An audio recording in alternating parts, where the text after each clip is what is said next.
আমাদের এলাকাতে থেকে অনেক মানুষ সৌদি আরব এবং মালয়েশিয়া এবং বিভিন্ন দেশে যায়, 5-6 লক্ষ টাকা খরচ করে দালালে খপ্পরে পড়ে যায়, 5-6 লক্ষ টাকা লাগে। বর্তমানে আপনারা 6 মাস ক্ষমতা আসার পরে এখন কত টাকা মালয়েশিয়া যাতে লাগবে, সৌদি আরবে কত টাকা লাগবে, বা কোন কোন দেশে কত টাকা লাগবে, এটা যদি আপনি পরিষ্কার করে বললে সাধারণ মানুষের জন্য উপকার হবে। অসংখ্য ধন্যবাদ মুক্তার আলী, আপনি থাকুন আমাদের সঙ্গে। নুরুল হক নূর, আপনি একটু বলবেন। না, ভাই একটা গুরুত্বপূর্ণ কথা বলেছে, যেটা আমরা রাজনৈতিক যখন আন্দোলন সংগ্রাম করি তখন থেকে আমরা পলিসি লেভেলেও এই আলাপটা তুলে আসছিলাম, যেটা যেন ইন্ট্রোডিউস করে যে আমাদের দেশের বাইরে যারা যায় প্রবাসীরা, তারা বাংলাদেশের ব্যবস্থাটা এমন যে একটা দালাল চক্রের মাধ্যমে যেতে হয়, পদে পদে হয়রানির শিকার হতে হয়, আপনার নির্যাতিত হতে হয়, অনেক সময় সর্বস্ব হারিয়ে দেশে আবার ব্যাক আসতে হয়।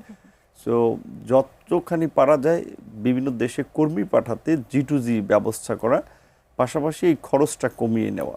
আমরা দায়িত্ব নেওয়ার পর থেকে আমরা 3টা অগ্রাধিকার ঠিক করেছি। 1 নম্বর হচ্ছে যে বিভিন্ন দেশে যাওয়ার ক্ষেত্রে একটা স্ট্যান্ডার্ড খরচ বেঁধে দেওয়া, যদিও আছে মন্ত্রণালয়, 2000 সর্বশেষ বোধহয় 13 সালে একটা করা হয়েছে, বাট এগুলো মানা হয় না। তো আমরা ওটাকে স্ট্যান্ডার্ড করতে চাই, যে ধরেন প্লাস মাইনাস যে আমরা একটা বেঁধে দিলাম সেটা 19-20 হতে পারে, বাট খুব বেশি হবে না।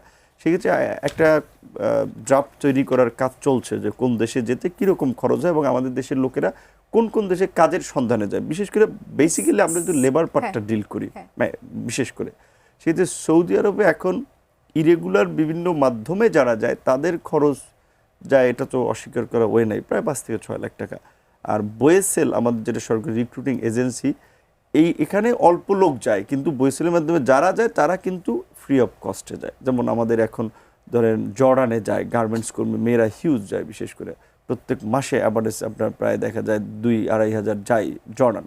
তারপরে সাউথ কোরিয়াতে কিছু সিজনাল ওয়ার্কার যায়, ফিজিতে যায়, এরকম ব্রুনাইতে যায়, এরকম কয়েকটা দেশে যেটা বোয়েসেলের মাধ্যমে যায় জিরো কস্ট।